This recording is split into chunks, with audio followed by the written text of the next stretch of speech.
샬롬 미속의 성도님들 안녕하세요. 최준영 목사입니다. 2025년 6월 18일 오늘 날개 주시는 생명수 샘물 한 모금 시작하도록 하겠습니다.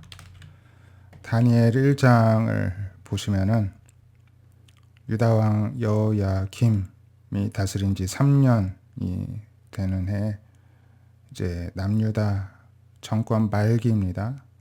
바벨론 느부갓네살이 쳐들어와서 예루살렘 성을 포위하다가 하나님께서 여호야김과 성전그릇 얼마를 느부갓네살 손에 넘기셨습니다.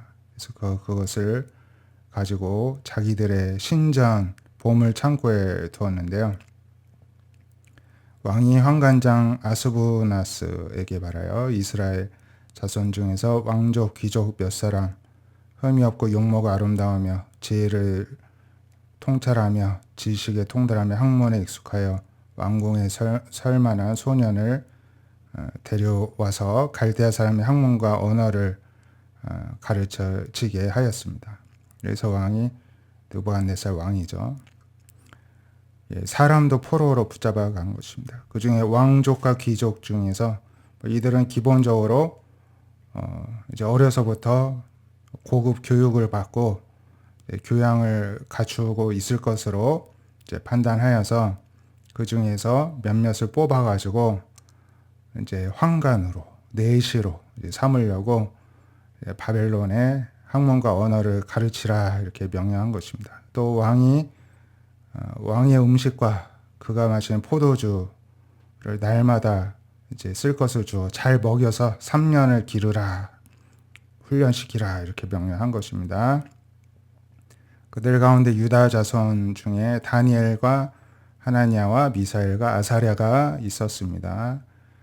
환관장이 그들의 이름을 고쳐 다니엘은 벨드사살이라고 하고, 보면은 다니엘, 하나냐, 이사엘 이렇게 아사랴 이런 이름은 다 하나님과 관련된 이름입니다. 엘로 끝나거나 야로 끝나거나 이게 다 하나님과 관련된 이름이거든요. 근데 여기에 보면은 다니엘을 벨드사살, 이거는 벨 우상들 중에 벨 신과 관련된 이름이고, 하나냐는 사드라, 미사엘은 메삭, 그리고 아사랴는 아벳느고, 이건 느고 신과 관련된 이름이고, 다 이제 우상의 이름으로 바꾼 것입니다. 하나님과 관련된 이름에서요.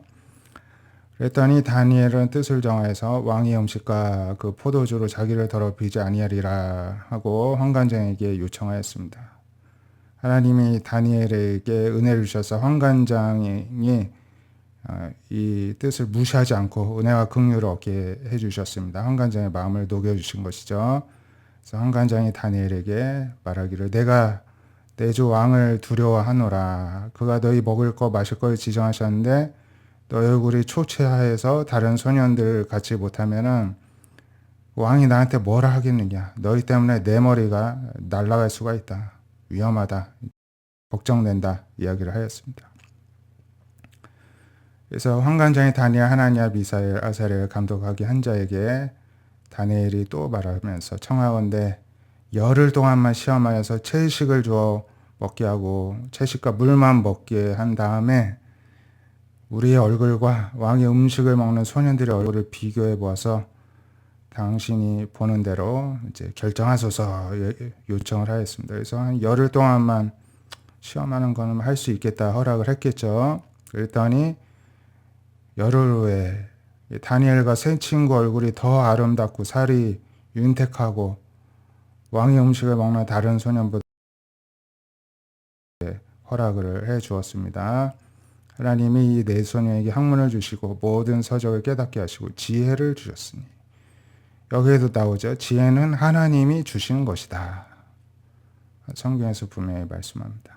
다니엘은 모든 환상과 꿈을 깨달아 알았습니다. 왕이 말한 대로 그들을 불러들일 기한이 찼으므로 환관장이 그들을 느부갓네살 이제 앞으로 데리고 왔습니다.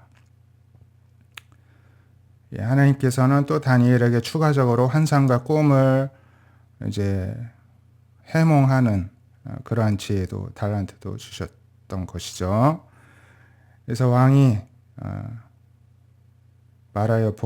말하여 이제 그들과 말하여 보매 무리 중에 다니엘, 하나냐, 미사엘, 아사랴 같은 자가 없으므로 다 이야기를 해봤더니 이 네 소년이 가장 똑똑하고 영특했던 모양입니다. 그래서 그들을 선택하여서 왕 앞에 서게 하였습니다. 왕이 그들에게 모든 일을 묻는 중에 그 지혜와 총명이 온 나라 박수 술객보다 10배나 더 나은 줄을 알게 되었다는 것입니다. 그래서 느부갓네살 왕 때만이 아니라 이제 고레스는 바사 왕, 초대 왕이죠. 이 나라가 바뀔 때까지도 이렇게 왕궁을 섬기게 되었다는 것입니다. 하나님이 주신 지혜가 세상에서 아무리 똑똑하다는 사람의 지혜보다 10배나 더 나았다는 것입니다. 그러니 우리가 하나님께 지혜를 구하지 않을 이유가 없는 것입니다. 누가복음 1장 46절에 보면 마리아가 예수님의 어머니 마리아죠. 잉태 중에 하나님을 찬양합니다. 내 마음이 하나님을 기뻐합니다. 여종의 비천함을 돌아보시고 만세의 날을 복이 있다 일컬어 주셨고 능하신 이가 큰 일을 내게 행하셨습니다. 긍휼하심이 두려운 자에게 대대에게 이를 것입니다. 하나님을 두려워하는 자에게 하나님은 긍휼을 대대로 베풀어 주시는 분이라는 것입니다. 그의 팔로 힘을 보이사 마음의 생각이 교만한 자를 흩으시고 권세 있는 자를 내리치시고 비천한 자를 높여주십니다. 줄이는 자에겐 좋은 것으로 배불리게 해주시고 부자는 빈손으로 보내십니다. 하나님의 종 이스라엘을 도우셔서 긍휼히 여기시고 기억해 주시고 우리 조상에 말씀하신 것 같이 아브라함과 그 자손에게 영원히 하시리로다. 이렇게 이제 아들 예수를 잉태하게 하셔서 왕이 되게 왕으로 구원자로 보내주신다고 하시는 것으로 보아 이제 조상들 아브라함과 그 후손들에게 약속하신 것을 영원히 지키신다는 것입니다.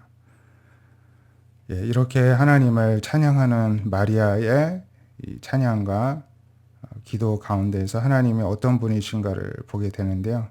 비천한 자를 돌보고 높이시는 분이십니다. 우리가 지혜가 부족하고 아무리 비천할지라도 하나님이 함께 계시면 우리를 높여 주십니다. 그 하나님을 우리도 날마다 찬양하고 지혜를 또 간구할 때 하나님께서 우리에게 오늘도 필요한 지혜로 충만하게 채워주실 줄 믿습니다. 기도하겠습니다. 하나님, 지혜의 영이신 성령께서 오늘도 미소교회 가운데 성도님들 가운데 충만히 임재하여 주셔서 하나님의 지혜로 우리를 이끌어 주시옵소서.